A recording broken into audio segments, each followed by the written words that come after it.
ভোটই একমাত্র ক্ষমতায় যাওয়ার পথ না। বিএনপি শুধু না, জামাতকেও বলতেছি, আপনারা নির্বাচন করবেন, যাই করবেন, তার আগে জনগণের সাথে আপনাদের ন্যূনতম 4 দফা চুক্তি করতে হবে। আপনার ম্যানিফেস্টো না, আপনাকে জনগণের সাথে এগ্রিমেন্ট করতে হবে।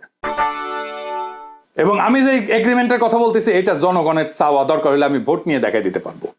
এবং দেখবেন জনগণ কিভাবে আমার এই 4 দফাকে সমর্থন করে। 1 নম্বর দফা, আওয়ামী ফ্যাসিবাদকে চিরতরে কবর দিতে হবে। 2 নম্বর, ভারতীয় আধিপত্যবাদের চিরতরে অবসান ঘটাইতে হবে। 3 নম্বর, একটা সাম্যের সমাজ তৈরি করতে হবে। 4 নম্বর, একটা ইনসাফের রাষ্ট্র কায়েম করতে হবে। এই 4টা ভেরি সিম্পল। এই ফ্রেমের মধ্যে থাকলে সেটাই হবে জনগণের সাথে চুক্তি মানা। এর বাইরে, এই বাউন্ডারির বাইরে যাইতে পারবেন না। কথা ক্লিয়ার? আমাদের ঠেকানোর চেষ্টা করতে পারেন, আমরা সর্বশক্তি দিয়ে আমরা বাধা